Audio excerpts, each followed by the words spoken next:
Laughter filled the feast, until silence revealed the crime. Welcome to Clue Lore. I am your host, Vale. Share your location below. Your comments always add warmth to these dark tales. Let's start. If you've never sat in Nero Wolfe's office while a stranger tries to explain a predicament, you may be under the pleasant illusion that life is lived at a normal pitch. Wolfe's office is designed to cure that illusion. The room has a hush to it that isn't just about rugs and walnut. It's about Wolfe. He sits behind his desk like a statue that reads cant for recreation, and the rest of the room, chairs, lamps, the big globe that never goes anywhere, takes its cue and behaves. It was a Tuesday, cold enough to make the Hudson look like it was thinking twice about its job, and I was in my chair with a notebook open because that's where my hands go when my mind's on duty. Fritz had just glided in with the last tray from lunch, and Wolfe was in the afterglow stage, fingers steepled, eyelids at a half-mast, contemplating whether the last ounce of sherry had been a triumph or merely a success. That's his version of stretching after a workout. The bell rang. Wolfe didn't move. He didn't have to. He only looked at me, which in his language is a command. I got up. I had intended, I said, to spend the next 15 minutes doing violence to a cigar. If this is a traveling salesman, I'll have to bill him for it. You will admit whomever is there, Wolfe said. Then you will report. Ah, so it's one of those days? I went out through the office door, down the hall, and to the front door. When I opened it, the first thing I saw was a hat that could only be called optimistic. It was grey and felt, with a brim wide enough to involve real estate. Under it was a man in his late 50s, maybe early 60s, with the kind of shoulders that have had to carry responsibility even when they didn't want to. He wasn't tall, but he had a presence that didn't ask permission. The coat was good tweed, the tie decent, the shoes shined with enough care to suggest either vanity or fear. "Mr. Goodwin?" he asked. I gave him a once-over that took in the thin line of worry at his mouth, and the way his eyes flicked past me into the house, the way a person looks for exits in a room he hasn't entered yet. That's me. You're either lost or about to be disappointed. Which is it? Neither, I hope. My name is Basil Ledbetter. I held the door. We don't get many Basils. Come in. He stepped into the hall, removed the optimistic hat, and held it like it was the only sane thing left in the world. I shut the door, took his coat, and gestured toward the office. He followed without looking around much. If you're going to admire Wolfe's brownstone, you do it on your way out after you've survived the audience. At the office door I said, "Mr. Wolfe is in." He nodded once, and I let him in. Wolfe had turned, slightly in his chair, more as a courtesy to the laws of human anatomy than to the visitor. Ledbetter crossed the threshold, stopped 2 paces short of the desk, and waited. That's a good start in Wolfe's book. "Mr. Wolfe," he said. His voice was cultured, not fussy. There was a dryness to it, as if he didn't waste much water on sentiments. "I am told you are difficult to engage unless you choose to be." Wolfe's eyelids didn't change their altitude. "You are told accurately. How may I be of service?" Ledbetter swallowed, and for a second I saw the kind of man he was trying not to be. The one who had rehearsed something in a mirror and then forgotten half of it on contact with the real world. "I am not here to hire you," he said. "Not in the usual sense, anyway." Wolfe's left eyebrow did its slow, mild rise. I liked that eyebrow. It was a barometer for interest, and it didn't go up for trivia. "Continue." "I chair the trustees of the Hollandia Culinary Foundation," Ledbetter said. Even Wolfe's eyebrow didn't move at that. He knew what it was. I knew because I'd read about it. If you like food enough to build a cathedral for it, you eventually find the Hollandia people. They ran scholarships, hosted symposiums, brought in chefs from Paris and Osaka, the way other outfits bring in accountants. They had a big annual dinner in New York that was half gastronomy, half gladiator contest, depending on who'd been invited and what they were trying to prove. Ledbetter went on. In 4 days, we are holding a private banquet at the Van Dorn townhouse. It is not a public event, not even a fundraiser. It is a particular sort of gathering. 12 people, all involved in the foundation for years. The menu is being devised by a chef I brought from Lyon, Michel Aubert. There is a theme. This year it is the fatal feast. I watched Ledbetter carefully. He said the title and waited to see if either of us would flinch. Wolfe didn't flinch. He just said, fatal. Not in the literal sense, Ledbetter replied quickly. Not, that is, unless one believes certain threats. It is a theatrical conceit. Each course is inspired by a famous death in culinary history. A king poisoned at table, a notorious duel over a recipe, a brilliant food critic who collapsed after a triumphant meal. Things of that kind. It is meant to be erudite, a celebration of appetite and risk. Risk, Wolfe murmured. An unfortunate companion to appetite. Ledbetter's fingers tightened on his hat. Mr. Wolfe, I came because I have reason to believe that someone intends to make the theme literal. That did it. Wolfe's eyes opened to 3/4. That's practically a standing ovation. Explain yourself, he said. Ledbetter drew a breath. Last night I received a letter, not anonymous in the simple sense. It was signed. I will not tell you by whom. Not yet. It claimed that at the banquet a particular course would not be theatrical, that a death would occur. The letter was not hysterical. It read like a plan. And you believe it. I do. Not because of its wording alone, but because of circumstances. I have been at this foundation for 20 years. I know the temperaments of the people involved. I know what resentments have been cultivated under the linen. There is a person among us who has enjoyed holding a knife without using it, and I think he may be ready to use it now. His mouth twitched. Metaphorically, I mean. Wolfe's face was his office face now. The lunch glow had been put away. You have brought the letter? Yes. Ledbetter reached into his inside pocket, brought out an envelope, and held it out. The hand was steady, but there were small, quick pulses at the wrist. Tension doesn't always show where you'd think. I took the envelope, passed it to Wolfe. He slid the paper out, set the envelope down, and read without moving anything but his eyes. The silence stretched. You learn patience in that room, or you leave it. When he finished, Wolfe read it again more slowly. Then he looked up at Ledbetter. This letter says that Chef Aubert will present a particular dish at the 5th course, that the wine paired with it will be altered, that an old grievance will be satisfied in a manner fitting to the table. It also says that you will be unable to prevent it because you will not know whom to suspect. Ledbetter nodded once. You still decline to name the signer. For the moment. Wolfe's stare was nearly polite. You presume to ask my assistance while withholding a cardinal detail. I presume nothing. Ledbetter's voice hardened a notch. I request it. There is a difference. If I name the signer now, I set fire to a room that may already be leaking gas. I need to know who is truly dangerous before I put anyone on alert. Wolfe considered that. His fingers touched, separated, touched again. You could go to the police. I do not want the police at a private banquet for 12 people, half of whom sit on boards that contribute to the city's cultural budget. I want this done quietly, cleanly, and above all, correctly. If you decide to take an interest. Wolfe's eyes drifted to me for a moment. That glance meant, among other things, that he wanted my take. He didn't ask out loud. He only seldom does. But I was on the payroll, and I knew the game. Mr. Ledbetter, I said, leaning back, you say 12 people. If a death is threatened, that's not a joke.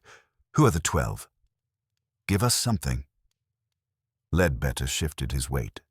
He was deciding how far he dared go with a pair of men he'd known for 10 minutes. He picked a lane. 4 are trustees besides myself. Arthur Van Doren, the host. Selina Rook, our treasurer. Dr. Piers Hallowell, historian and curator. The 5th is Mrs. Lila Mertz, the Foundation's patron emerita. The chef, Aubert, of course. Then my assistant, Kira Dane, a restaurateur named Toby Lark, who is a donor. A critic, Julian Rafe, invited for the theme. And 2 others, Father Jocelyn Marsh, who is there because Mrs. Mertz insists on a kind of blessing, and a wine merchant, Rinaldo Vescovi, who is supplying the cellar for the evening. He stopped. It was a neat circle, the kind you could draw around a powder keg and still not know which fuse was lit. Wolfe nodded slightly, as if the list had confirmed some internal geometry. A compact stage, with accomplished actors. The setting is not your Foundation's headquarters, but a private house. Yes. And this letter arrived how? Delivered by hand to my residence. No stamp, no messenger I could identify. You have had previous trouble among these people? Ledbetter's mouth did a thin thing that might once have been a smile. One does not spend 20 years in the service of taste without stepping on someone's toes. We have had arguments, one near scandal. There are rivalries that never stop simmering. Do you know of anyone who would be willing to kill for a grievance? I know of at least 2 who would be willing to see someone die and call it fate. He paused. I do not know which of them has the means. Wolfe sat back a fraction, which for him is a physical concession to the world. Mr. Ledbetter, my practice is to be retained. I do not function as a volunteer to the endangered appetites of the wealthy. I expected that. Ledbetter opened his wallet and withdrew a check already made out. He didn't shove it or flourish it. He just placed it on the corner of Wolfe's desk. A nice move. 25,000, if you take the matter. Wolfe didn't look down. That's for the beginning, Ledbetter added. If there is more required, we will discuss it. Wolfe still didn't look down. He was watching Ledbetter, measuring him the way a chef measures salt by feel and memory.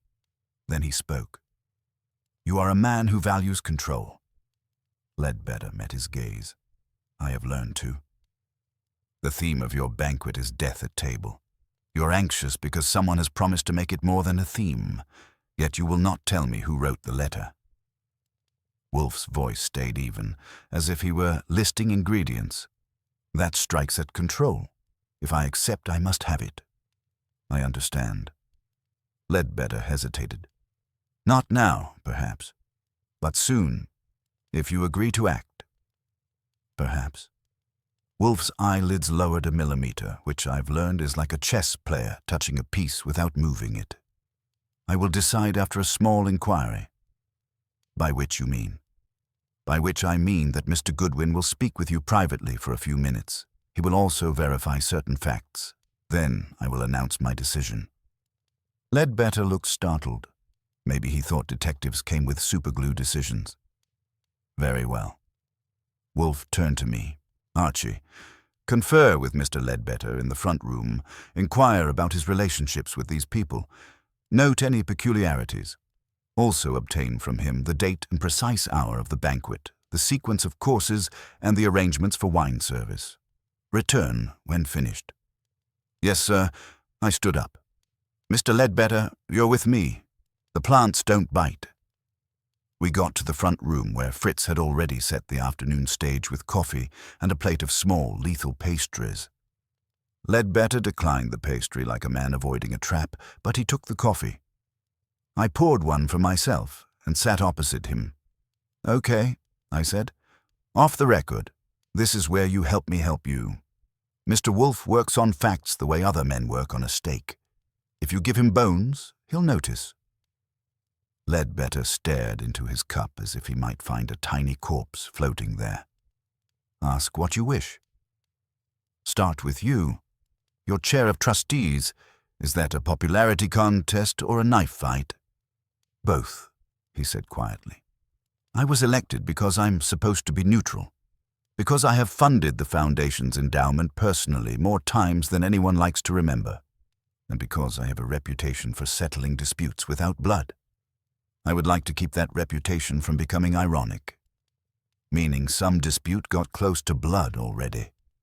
His jaw tightened. 3 years ago, we were nearly ruined by an accusation of misappropriation. The Foundation's selection committee was said to be taking money for placements. It was untrue. But the rumor was expertly planted. We survived. Barely. The person who planted it was never named. Was anyone punished? A junior administrator took a public fall. Quit, vanished. She was innocent. I regret that. His eyes lifted to mine for the first time with something like anger in them. I've not forgotten. That was interesting. I filed it. Who benefited from the rumor? Ledbetter gave a short laugh without humor. That is why I came to Wolfe. There were too many beneficiaries. Selina Rook, for instance, became treasurer in the reshuffle. Arthur Van Doren used the chaos to consolidate hosting rights for the annual dinner. Julian Rafe wrote a series of columns about the rottenness of culinary philanthropy and doubled his readership. Toby Lark had a rival restaurant close that year and inherited the lease. Even Chef Aubert, he was hired after the scandal because our old chef resigned in disgust. Everyone got something. And you're telling me one of those people might now want a literal body to go with the metaphor. I'm telling you that the people in that room have learned that a reputation can be killed without poisoning a plate. Perhaps someone wants to try poisoning a plate now. Okay, let's do the relationship quick tour. Your personal stakes. Who among them hates you? Ledbetter's mouth twitched again. Not hatred, perhaps, but most of them resent me. Rook thinks I underestimate her competence because she is younger and female. Van Doren thinks I prevent him from turning the Foundation into a private club. Hallowell thinks I lack reverence for history. Lila Mertz thinks I've changed things too much and too little at once. Lark thinks I favor scholarship over commerce. Rafe thinks I am bland. Vescovi thinks I owe him gratitude for every bottle he has ever uncorked. Father Marsh thinks nearly everyone there needs confession. And your assistant Kira Dane? That is different. His voice softened the tiniest bit. She is loyal, capable. She has no stake except my success. People say that right up to the minute they find out otherwise. Ledbetter winced, aware I'd stuck a fingernail into something tender. Kira has been with me 7 years. I trust her. Maybe he did. Maybe he needed to. Either way, it went in the notebook. Now, I said, your letter. You said it was signed by someone you don't want named yet. Is the signature real or cute? It was a name. A real one. Not a pseudonym. Did the letter reference anything only that person would know? Yes, he swallowed. It mentioned a private conversation from last spring. A grievance. Something not public. Against whom? Me. That was a second interesting thing, right after the innocent administrator who took the fall. I stirred my coffee. So the threat is aimed at you. Ledbetter didn't answer immediately. When he did, his voice was low. I believe so, but I can't be certain. The letter was worded to make me think it could be someone else. That is part of the cruelty. Okay. When is the banquet? Saturday, 8 o'clock. The guests arrive at 7:30 for aperitifs. The courses begin at 8 sharp. There will be 8 courses. Chef Aubert insists on it. The 5th course is the one referenced. A game dish, pigeon, I think, with a burgundy from 1998. And wine service is handled by Vescovi. Yes, he brings his own staff. How many? 2 servers, both known to him, not to us. Does that worry you? Everything worries me. That's honest, anyway. Any other oddities? I asked. Anything moved, missing, a face turning up where it shouldn't? Ledbetter stared past me at the trimmed, orderly calm of the brownstone, realizing maybe that calm is a privilege and not a law. There was one incident, he said finally. 2 nights ago, after a planning meeting at my office, I found the Foundation's minute book in my desk drawer upside down. The drawer was locked. Kira had the key besides me. I asked her. She swore she hadn't opened it. Could you have put it upside down yourself? No, he said flatly. I am meticulous. I believed him. Meticulous men are their own alibis and their own suspects. All right, I said, standing. That's enough for now. Let's go. Tell Wolfe what you've told me. Then we'll see if he decides to join your dinner party. Ledbetter rose, hat in hand like a prayer he didn't trust. Mr. Goodwin, yeah? If someone dies on Saturday, if you fail, this Foundation will never recover. I looked at him. Under the coat and the careful shoes and the cultivated voice, there was plain fear. Not for himself, maybe. For the thing he'd built and the glue holding 12 sharp-edged people in a room together while pretending it was all about taste. I gave him the only answer worth giving. That's why you came to the right address. We went back toward the office, and I was already rehearsing how to tell Wolfe what mattered and what was gravy. He likes his facts clean, and he likes his gravy where it belongs. On the plate, not in the story. But this case already smelled like something simmering under a lid, and if you ask me, the lid was about to blow. Inside Wolfe's office, the big man looked at me over his fingertips. Well, he said. I sat down, opened my notebook, and started in. I started in with the parts that had meat on them and left the garnish for later. Wolfe listens to facts the way a banker listens to a confession, without blinking and filing every syllable. Saturday, 8 o'clock. Van Doren Townhouse. 12 heads at the trough, 8 courses, the 5th singled out in the letter. Vescovi brings 2 of his own servers for the wine. Ledbetter thinks the letter's aimed at him. It cites a private spring conversation and some grievance against him. Also, 2 nights ago, he found the Foundation minute book in his locked desk drawer upside down. He's meticulous, claims he didn't do it. Kira Dane had the other key and denies opening the drawer. 3-year-old scandal about bribed placements, rumor planted, innocent admin took the fall, never found the real culprit. Everybody in the group profited in one way or another. Ledbetter says some of them resent him, and at least 2 would watch a death and call it fate. Wolfe let that sit in the room a moment, then said to Ledbetter, "You have omitted the most salient fact. The name." Ledbetter didn't flinch. I told Mr. Goodwin why. "I heard it," Wolfe said. "I do not accept it. If I am to prevent a death, I must know who has promised it. I will not speculate in darkness on an 8-course menu." Ledbetter looked to me, maybe hoping for a friendly loophole. "Sorry, pal." I just shrugged. He lifted his chin. "If you refuse on that ground, I will go elsewhere." Wolfe made a small motion with his hand, dismissing elsewhere as a childish geography. "Give me the name." "Not here," Ledbetter said. "Not yet." Wolfe's eyes narrowed by a fraction. "Then you will give it to me in a manner I find adequate. I propose this. You will write the name on a slip of paper, seal it in an envelope, and give it to Mr. Goodwin. He will retain it. If I decide to accept your case, he will open it in my presence. If I decline, he will return it to you unopened. That satisfies your wish to avoid an immediate explosion and my insistence on eventual clarity." Ledbetter hesitated, weighing.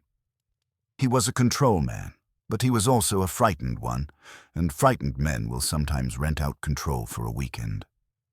He nodded. "Very well." I got an envelope from Wolfe's drawer, a blank sheet and a pen. Ledbetter wrote 2 words, folded the paper, slipped it in, and sealed it. He didn't slide it to Wolfe. He handed it to me. I tucked it into my inside pocket. Wolfe regarded him. "Now we may proceed. Mr. Ledbetter, I will accept your retainer under conditions. 1. You will inform no one of my involvement unless I instruct you. 2. You will provide me immediate access to any documents relevant to this banquet, guest list, menu drafts, wine inventory, any correspondence with Chef Aubert or Mr. Vescovi. 3. You will not attempt to conduct your own investigation. Your anxiety could be fatal. I can agree to all 3, Ledbetter said, a touch stiffly. Good. Archie will begin at once. I will not attend your banquet. Ledbetter blinked. But I will not attend, Wolfe repeated, as if the words were stones he could set in a wall. My presence would be an encumbrance and a provocation. I will work here. Archie will act as my eyes and legs. If necessary, I will send Saul Panzer to supplement him. Ledbetter's shoulders sagged with something between relief and disappointment. People like big gestures. Wolfe likes correct ones. Then what do you need from me now? Leave the materials with Archie, then go home and behave normally. If you receive any further communication, you will telephone at once. You will not reply. You will not confide. You will not attempt cleverness. Good day, sir. That was Wolfe, tossing him out with a bow. Ledbetter stood, swallowed whatever he wanted to say, and shook my hand on the way out. His palm was cold. When the door closed behind him, Wolfe leaned back and closed his eyes, the way he does when he wants to think without being interrupted by gravity. Well, I said, you look like a man picking a lock in his head. Quiet, Archie. I shut up. It was only a minute, but it was the kind of minute where the air develops edges. Finally, he opened his eyes and said, the banal motive in such a tableau is vengeance. The more interesting motive is control. Someone wishes not only to harm Mr. Ledbetter, but to demonstrate power over a ritual he cherishes. Or to frame somebody else with a side of burgundy. Precisely. The letter is theatrical. It exaggerates confidence. That can be a mask or a leak. Should I open the envelope? I patted my breast pocket. Not yet. First we draw the scene. You will go this afternoon to the Hollandia Foundation offices. Speak to this assistant, Kira Dane. Without disclosing the letters, sign her. Observe her, then speak to Selina Rook if possible. If not, obtain their schedules, particularly for the past week. Also, you will call Chef Aubert. Arrange a visit tomorrow to wherever he is preparing. I want to know his habits, his staff, his suppliers. Anything else? Want me to sniff pigeon feed? Do not be facetious. We must locate the fulcrum, the upside-down minute book. Find out who had reason to access it. An act of trespass in a locked drawer is rarely a prank among adults. It is a message. Message like, I can reach what you think is safe. Yes, I stood. All right, I'll go disturb some sanctuaries. Archie. Wolfe's voice stopped me at the door. You will also telephonically invite Inspector Kramer to dinner tomorrow evening. I turned. Excuse me? Not dinner here, merely to be in readiness. I do not like to be surprised by a corpse on a Saturday night. Kramer will be warned discreetly that a death is threatened at a private gathering. He will not interfere unless necessary. That's as close as you get to superstition. That is as close as I get to prudence. I grinned. Got it. I'll be back with whatever smells worse than pigeon. I was halfway down the hall with my coat when Fritz's voice floated from the kitchen doorway. Archie? Yeah, Fritz. He came out wiping his hands, looking like a man who had just finished executing a treaty between butter and flame. If Mr. Wolfe is to be involved in a matter of culinary persons, I hope it will not require him to be displeased. Displeasure is not good for digestion. Don't worry, I said. The only thing at risk so far is a theme. Fritz didn't smile. Themes can become realities, Archie, especially at table. I paused. Fritz doesn't throw lines like that for fun. You been reading tragedies again? He looked at me, steady as a church. I've been in kitchens long enough to know that food brings out what people hide. It is a kind of truth serum. If they intend harm, they will not hide it well from those who understand meals. Well, I said, sliding my arms into my coat, then keep your nose sharp. You may end up being the secret weapon." He dipped his head, solemn as a judge. "I will be here." I went out into the December bite with the sealed name against my chest and Wolfe's instructions in my head. Somewhere between those two things was a dinner that might turn fatal and a circle of people who had been sharpening grudges for years under white linen. If one of them thought Saturday would crown his appetite with blood, he was about to find out that Nero Wolfe didn't need to leave his chair to ruin a man's supper. The Hollandia Foundation's offices were on Madison in a building that smelled of polished brass and old money trying to pretend it was new. The lobby had a mural of grapes and wheat that looked like it had been commissioned to reassure donors that culture could be digested. I gave the receptionist my name and a smile that said I belonged anywhere I was standing, and 2 minutes later I was riding up in a box of mirrored steel, thinking about upside-down minute books and fatal pigeons. Kira Dane was waiting in a glass-walled conference room that had a view of the grey smear of the park and a table big enough to make negotiations feel important. She was early 30s, maybe, with straight dark hair tucked back tight as if loose strands were security risks. The suit was charcoal, the shirt white, and the face competent. One of those faces that learns to say certainly while doing math in the back of the mind. If Ledbetter trusted her, it wasn't because she was cuddly. "Mr. Goodwin," she said, standing as I came in. "Mr. Wolfe's associate." "Guilty. And you're Kira Dane. Thanks for seeing me on short notice." It sounded urgent. She gestured to a chair. Mr. Ledbetter didn't explain much. I sat and took out my notebook with an air of casualness I didn't feel. He doesn't explain much to anybody, it seems. I'm just collecting some background so Mr. Wolfe can decide how to proceed. Her eyes narrowed slightly. Proceed with what? Saturday's banquet, the fatal feast one. That hit her, not theatrically, more like a sudden check in the rhythm. She kept her face level, but her fingers, resting on the table edge, tightened. "What about it?" she asked. "Just the plain facts. Who's involved? What's been arranged? Any problems leading up to it? Think of me as the guy checking the fire exits before the candles get lit." She studied me a second longer, then nodded. "All right, we've had meetings twice a week for a month. Final logistics are done. The menu is Aubert's. Van Doren is hosting. Vescovia's handling the wines. There's a guest list you already have. The only remaining detail is seating, and even that is essentially settled." "Any trouble in those meetings?" "Not beyond normal disagreements. Dr. Hallowell wanted more historical notes in the printed program.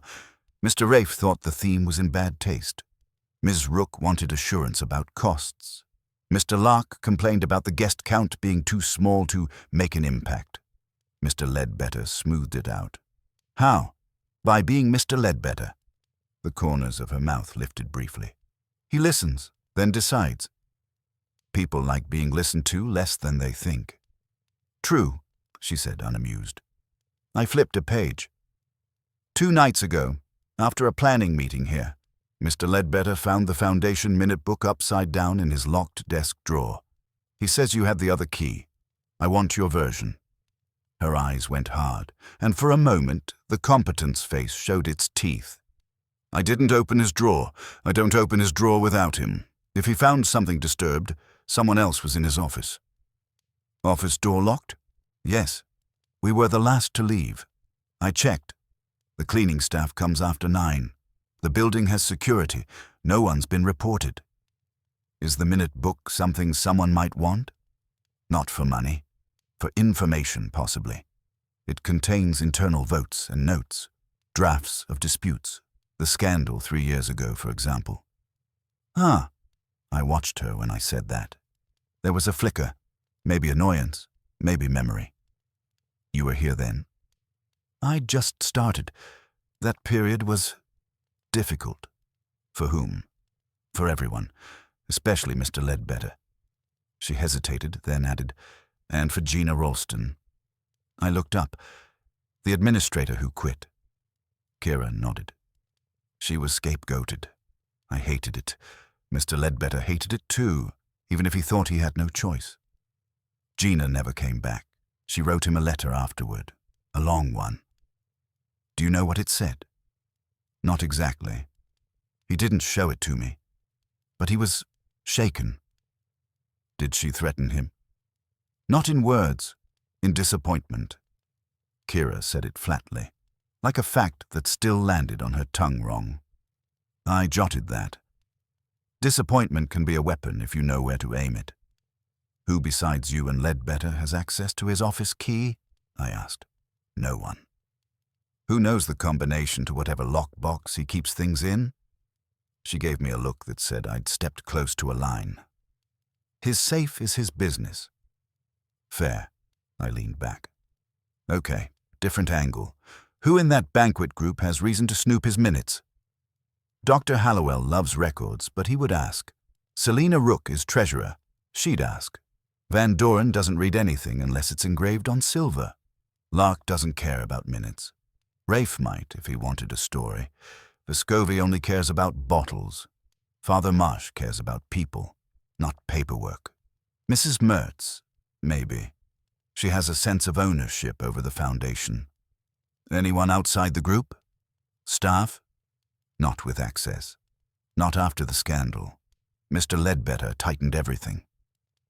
Tightened things in a way that left some people sore, I said lightly. She didn't smile. You're implying someone inside resents him enough to invade his desk. I'm implying someone inside is willing to invade a locked desk. That's not the same thing, but it rhymes. Kira was quiet a moment.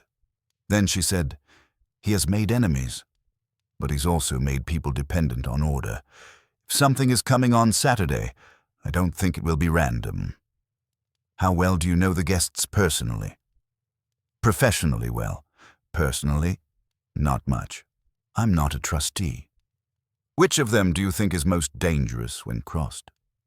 She blinked once, slow. Julian Rafe. He can ruin people with a sentence. He likes the sound of his own righteousness. And Arthur Van Doren when he's cornered. He smiles, and then he finds a way to move the corner. Michel Aubert. Her brow wrinkled. He's a chef. A brilliant one, not a killer. Chefs handle poisons every day. Salt, heat, ego. That's glib, she said, and if she'd had a rolling pin, I think she'd have used it. Aubert is focused on the food. He doesn't play foundation politics. Okay. I closed my notebook, letting the silence land for a beat. Last thing. If Mr. Ledbetter asked you to keep something secret from the trustees for 2 days, would you? She met my eyes without hesitation. Yes, if it protected him or the foundation. Even if it involved danger, her jaw set. Especially then. I nodded. Thanks. That helps more than you know. She stood too, escorting me with the efficiency of someone who doesn't trust lingering. At the door I paused. Kira? Yes. Saturday night, if something feels wrong, anything, call me. Don't wait for permission. She didn't ask why, she just said, I will, like a soldier taking an order. Downstairs in the lobby, the mural of grapes looked less friendly. I went outside, pulled my collar up, and walked half a block before dialing Wolfe. Kira Dane is steel with a soft spot for Ledbetter, I told him when he answered. She denies touching his drawer, hates the old scandal, mentioned the scapegoat admin by name, Gina Ralston, said she wrote Ledbetter a long, disappointed letter that shook him. Kira thinks Rafe and Van Dorn are the dangerous temperaments. Says no one else has the key. Security shows no break. If the minute book got flipped, it was someone who wanted to say, I can reach your history. Wolfe was silent a second. Good. Proceed to Selina Rook. She's here. She will be. I've already telephoned. She expects you within the hour. Of course he had. I sometimes think Wolfe arranges the weather. On my way, I said. I hung up and headed back inside, and as the revolving door turned, I caught my reflection for a second. Overcoat, fedora, and a face that looked like it knew too much for a Tuesday. In my pocket was an envelope with a name that might be a fuse. Upstairs was a treasurer who might be a firecracker or a wet blanket. And Saturday was sneaking up with 8 courses and 1 promised corpse. I figured I'd better keep my appetite modest until I knew what we were really being served. Selina Rook was in her office on the same floor, which told me 2 things before I even met her. 1, she really did run the money. 2, she didn't enjoy being summoned. Her door was open, but the openness had the feel of a trap set for mice with confidence issues. She was at her desk when I walked in, half standing like she'd been caught in the act of not expecting me. Mid-40s, blonde hair cut to mean business, eyes pale and sharp. She wore a green dress that wanted to be modest and failed on the grounds of tailoring. The treasurer for a culinary foundation, you'd expect a certain relationship with indulgence. Her version was controlled and expensive. Mr. Goodwin? Not a question. She had already arranged my existence. Mr. Wolfe's man? Depends on the day, I said. Today I'm just the guy with the notebook. She gestured to the chair opposite. I took it. She sat too, with a posture that said chairs were for people who negotiated, not people who waited to be told things. Mr. Ledbetter said you were making inquiries, she began. He didn't say about what. I assume it's the banquet. Smart assumption. We're doing a logistical sweep, nothing melodramatic. Her mouth tightened. This foundation runs on discretion. If there's a problem, I need to know it. I'll pass along your desire to be omniscient, I said pleasantly. Meanwhile, I'm collecting background. How have the preparations been from your angle? She exhaled through her nose. Fine. The costs are high. Aubert is talented but not economical. Van Doren's staff is incompetent but well-meaning.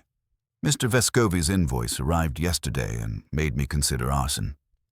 She looked at me to see if that landed. It didn't, so she continued.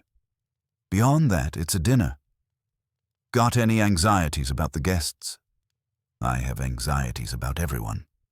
This time she almost smiled, but not in the sense you imply. I'm not implying anything so far. I'm asking. There was an old scandal 3 years ago that shook the foundation. Do you think any residue from that could surface around this banquet? That did it. Her eyes got a shade colder. That scandal is not residue. It altered our structure. And it created enemies. Enemies existed already. It merely made them louder. She leaned forward a fraction. Mr. Ledbetter is too magnanimous about what happened. He thinks it was a misunderstanding. You don't? I think it was sabotage. From inside. Where else? Someone wanted to discredit the selection committee, and by extension Ledbetter, because he refused to let the foundation be converted into a private ladder for certain ambitious people. Ambitious like who? She looked at me a moment, weighing whether to be blunt or clever. She chose blunt. Arthur Van Doren wanted control of our events and our narrative. Toby Lark wanted scholarship money redirected to his pet programs. Julian Rafe wanted a public spectacle, and Lila Mertz wanted to keep the foundation in 1998, because it's the year her husband donated his first $1 million.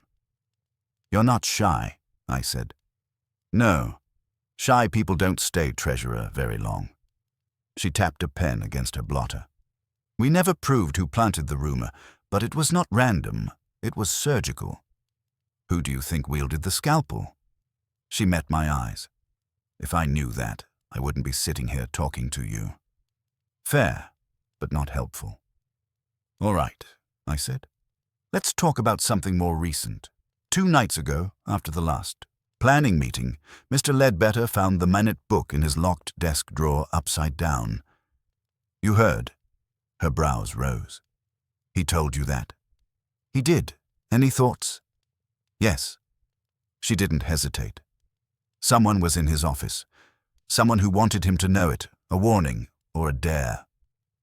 Who had access? Not me. She said it with a neatness that made me believe the denial and question the motive behind it. Not Kira. She's loyal, not the staff.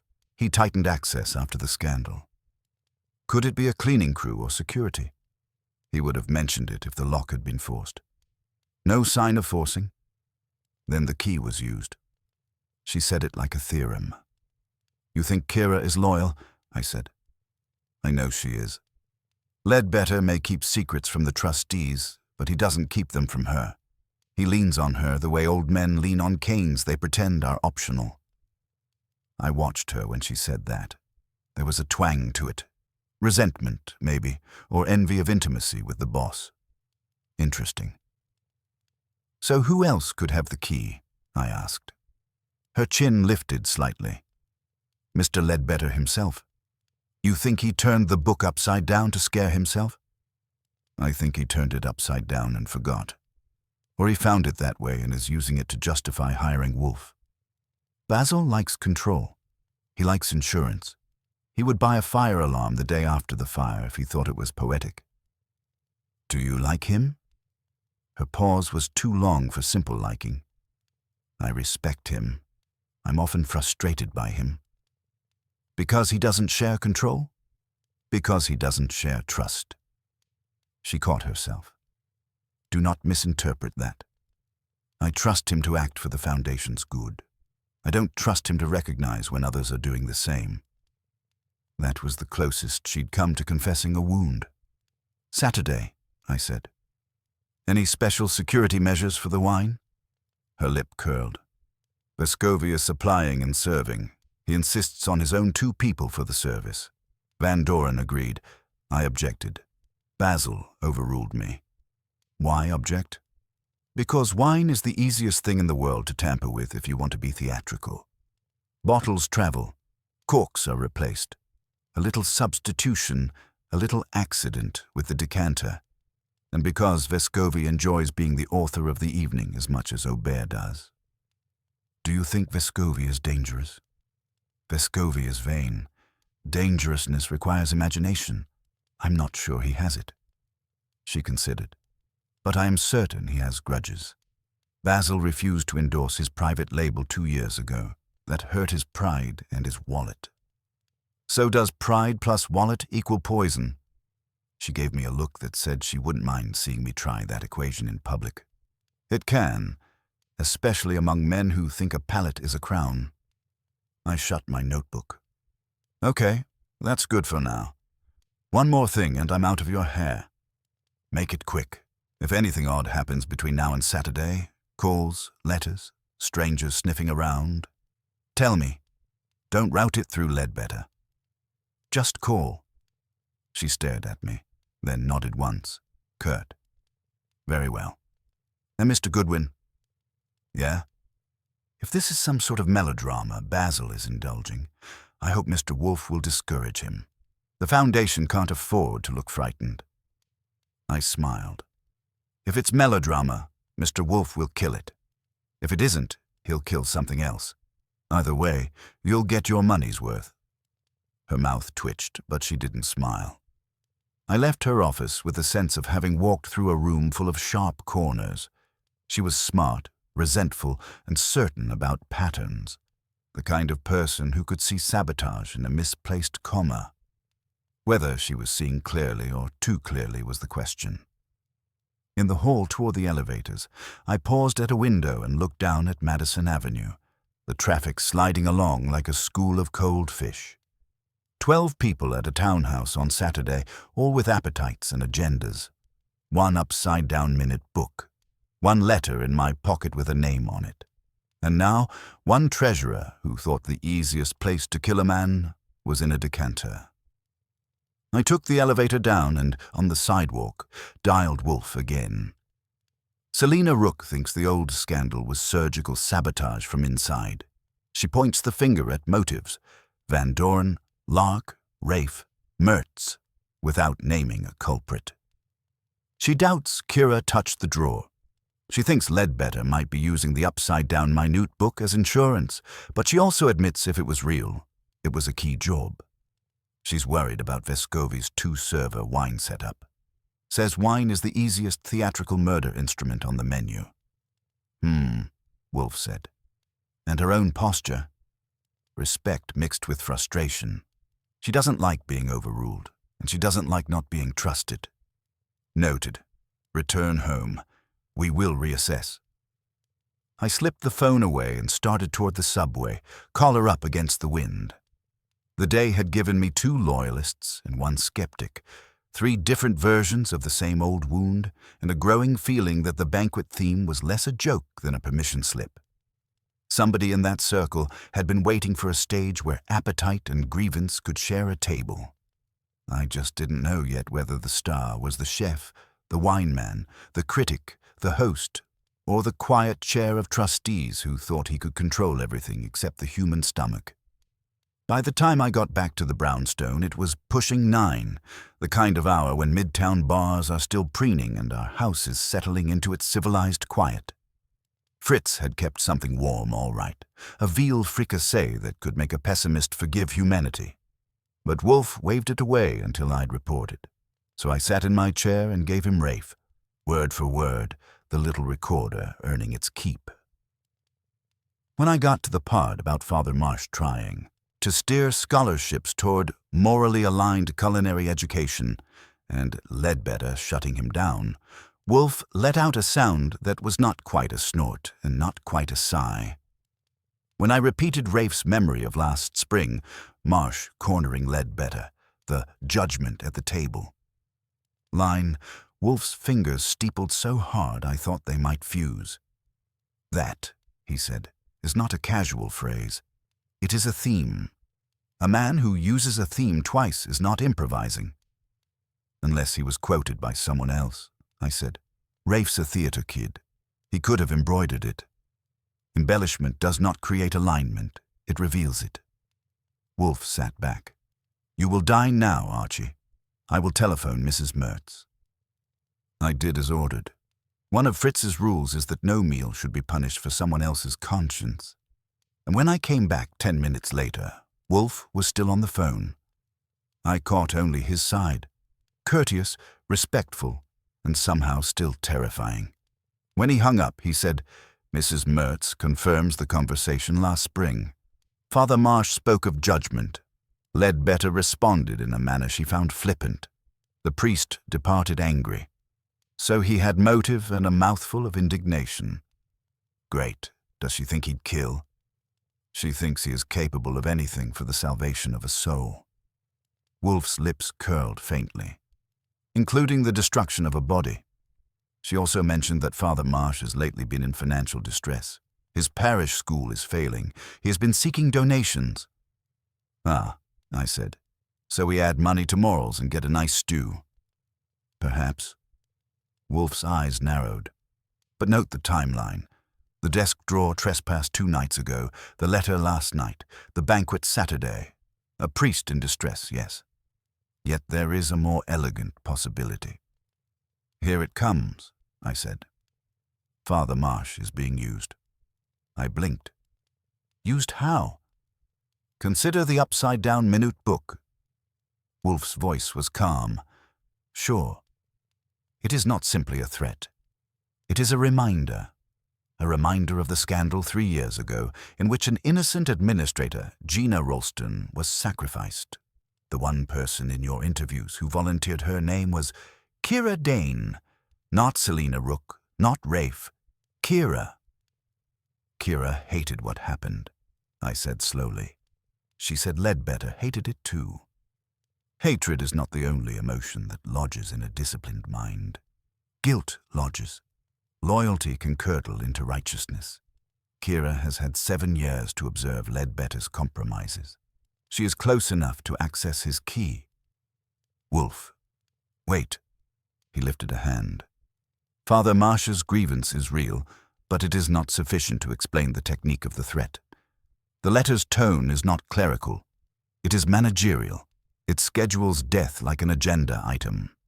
Kira Dane writes schedules.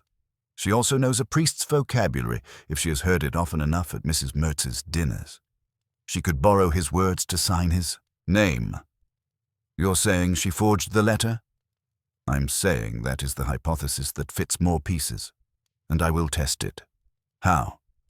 Tomorrow morning, when you visit Chef Aubert, you will also inquire, indirectly, who has had access to the wine list and pairings besides Vescovi.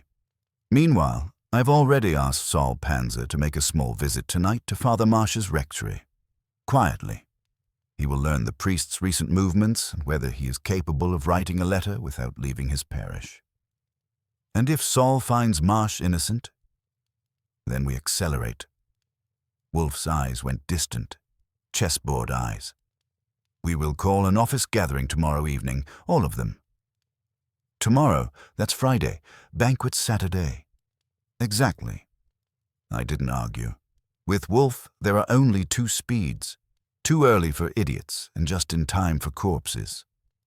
Friday evening, the brownstone took on that special tension it gets when people who don't belong in it are about to be herded inside. Fritz looked like a man preparing a cathedral for vandals. The orchids upstairs were insulated from the world, but Wolfe's office wasn't.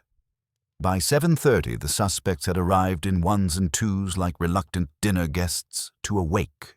Arthur Van Doren came first, sleek and smiling, wearing his host's confidence like a boutonniere. Selina Rook arrived with a look that announced she'd prefer a tax audit. Dr. Piers Hallowell came in as if he'd been invited to catalogue the furniture. Toby Lark rolled in loud, big, and already impatient. Rinaldo Vescovi swept through with a silk scarf and offended eyes. Julian Rafe came last with a smirk he thought was armor, saw the group, and knew it wasn't a cocktail party. Kira Dane arrived with Basil Ledbetter. She was composed, but there was a tightness to her that I hadn't seen at the foundation, like a violin tuned too high. Ledbetter looked exhausted in the way men look when they've been holding a world together with their thumbs. Father Jocelyn Marsh stepped in quietly behind them, black coat, pale face, and a gaze that didn't roam. He looked neither guilty nor surprised. He looked braced. When they were seated, Wolfe began without ceremony. "Ladies and gentlemen, you have been convened because a death has been promised at your banquet tomorrow night." There was a little stir. Van Doren's smile faltered. Rook stiffened. Lark blurted an oath and then remembered the priest. Vescovi crossed himself as if he'd invented it, and Rafe's eyes lit up in horrified delight. Wolfe held up a hand. "You will not speak until you are addressed. I'm not here to debate. I'm here to prevent homicide." He looked at Ledbetter. Mr. Ledbetter received a letter. It was signed by Father Marsh. All eyes swung to the priest. Marsh blinked once, then said evenly, "I sign no such letter." "Expected," Wolfe said. "You will have your turn. First, I will ask a few questions." He took them one by one, not with drama, but with the slow tightening of a noose made of logic. He asked Van Doren about preparations, about who had been in Ledbetter's office after the meeting. Van Doren's answers were smooth, too smooth and irrelevant, and Wolfe let that show by not reacting at all. He asked Rook about keys, about security logs. She snapped that none existed beyond the building's usual controls. Wolfe nodded, filing her frustration. He asked Hallowell about the minute book. Hallowell admitted he'd once asked to review old minutes for a historical appendix and been refused. Wolfe thanked him for his candor and moved on. He asked Lark about his quarrels with Ledbetter. Lark gave him a speech about elitist nonsense and real-world kitchens. Wolfe waited until the steam ran out, then asked a quiet follow-up about Lark's finances. Lark turned red, and Wolfe said nothing more. Steam is useful. It shows where the pipe runs. He asked Vescovi about wine custody. Vescovi grew theatrical, insisting on his integrity, on his staff, on his cellar. Wolfe let him talk himself into a corner and then asked one plain question. Had he ever, in his career, recorked a bottle to improve presentation? Vescovi hesitated. That was enough. Then Wolfe turned to Father Marsh. "Father, yesterday Saul Panzer visited your rectory. You were not there." Marsh's head lifted. "I have parish duties." "Indeed. You were at St. Bridget's Hospital. Wolfe's voice was mild. Visiting Sister Marceline in oncology. You were there from 6 until 9. You have been there every Thursday for 3 months. Marsh looked startled, then defensive. That is no crime. No, it is an alibi. Wolfe let the words settle. You could not have delivered a letter by hand to Mr. Ledbetter's residence at 8:30 last night if you were at the hospital across town. Ledbetter stared at Marsh. Rafe's mouth opened a fraction. Kira Dane's fingers curled hard in her lap. Wolfe didn't look at her yet. He turned instead to Ledbetter. You said the letter referenced a private conversation last spring. It did. The phrase, judgment at the table, appears. You heard it from Father Marsh. Someone else heard it too. Mrs. Mertz. Perhaps Kira Dane, who manages your engagements and was present that evening. Kira's chin lifted. I wasn't present. Wolfe's eyes moved to her for the first time. You are certain? Yes. Then you will not object to being corrected. Wolfe's voice stayed gentle. Mrs. Mertz recalled you pouring coffee when Father Marsh spoke to Mr. Ledbetter. She remembers because you broke a cup. Kira froze. A small thing, a cup, but memory is a dagger when it's precise. She began. Wolfe went on. You also had a key to Mr. Ledbetter's desk. 2 nights ago, the minute book was found upside down. A warning about old guilt. A reminder of Gina. Ralston. Kira's face flashed white. Leave Gina out of this. Ah. Wolfe let that single syllable do its work. The administrator who took the fall for a scandal you knew was sabotage. You said to Archie that you hated it. Yet you remained. You watched Mr. Ledbetter compromise again and again to preserve the foundation. At some point, hatred of the compromise became hatred of the man who made it. That's insane, Van Doren snapped. Silence, Wolfe said, without raising his voice. Van Doren shut up as if a switch had been thrown. Wolfe addressed Kira.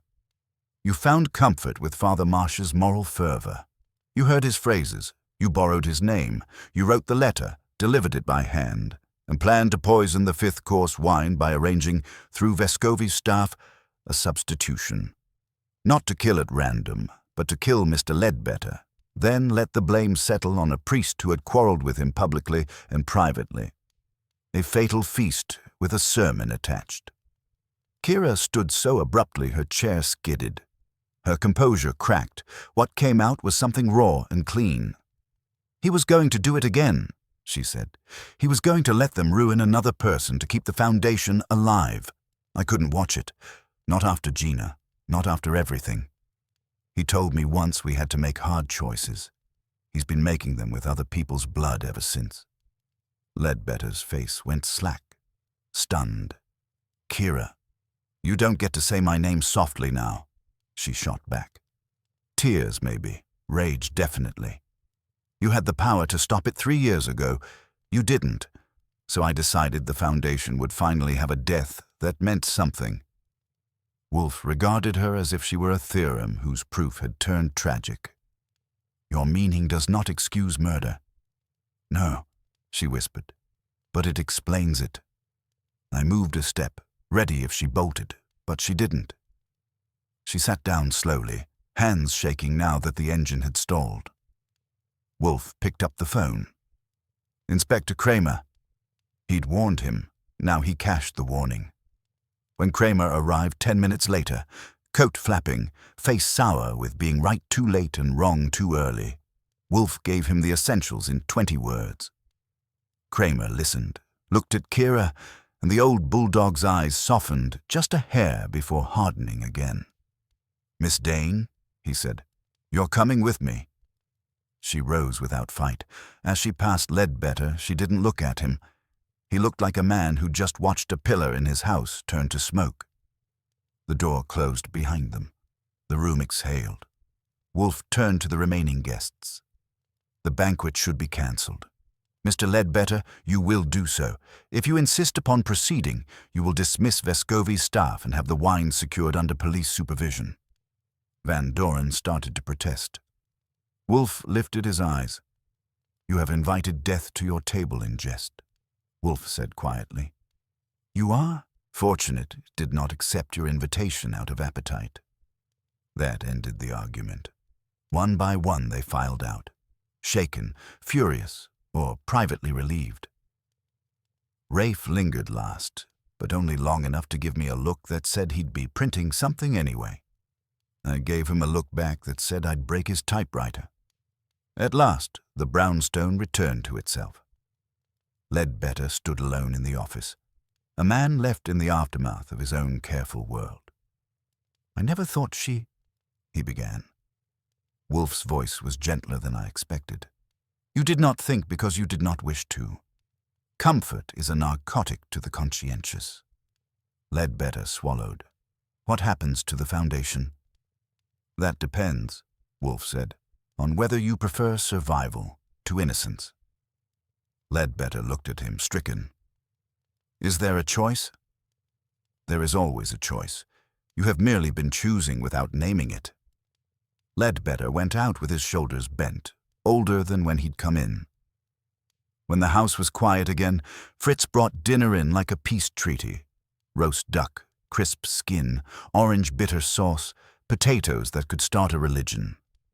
Wolfe ate slowly, thoughtfully. I waited until the second helping before I spoke. "You were right," I said. "Not simple greed. Souls." Wolfe dabbed his mouth. "Souls are a convenient rhetoric for the ambitious." She wished to be righteous and powerful at once. She almost got away with it. She almost got away with it because we were fortunate. Wolfe's eyes met mine. "Do not confuse fortune with method." "Never do," I said. "But I'm still chewing on one thing. If Kira hated Ledbetter's compromises, why not expose the old scandal straight out?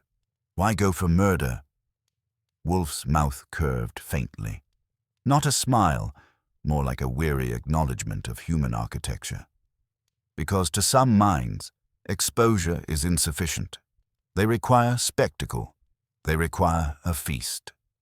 He lifted his glass of beer, considering the amber. "It is a common folly, Archie, to believe that the purity of one's motive sanctifies any instrument. Appetite for justice can be as ravenous as appetite for food. When it loses proportion, it becomes indistinguishable from the hunger it condemns." I looked at the duck, then at Wolfe. "That's the kind of line that makes a man want to order dessert." "Order it," he said. "Fritz has made pears, poached in Sauterne. Let us honor appetite when it is honest." I grinned. "Yes, sir." That was that. Kira Dane in custody. The banquet cancelled. The foundation left to reckon with its sins without adding a corpse to the ledger. The brownstone restored to its sacred routine. Upstairs, the orchids slept in their warm glass kingdom, oblivious to human morality. If you ask me, that's the way it should be. People can ruin each other with ideas and still come back for pears. But when they start seasoning justice with poison, Nero Wolfe will always be there, immovable, implacable, and just hungry enough for truth to make sure nobody else gets served first.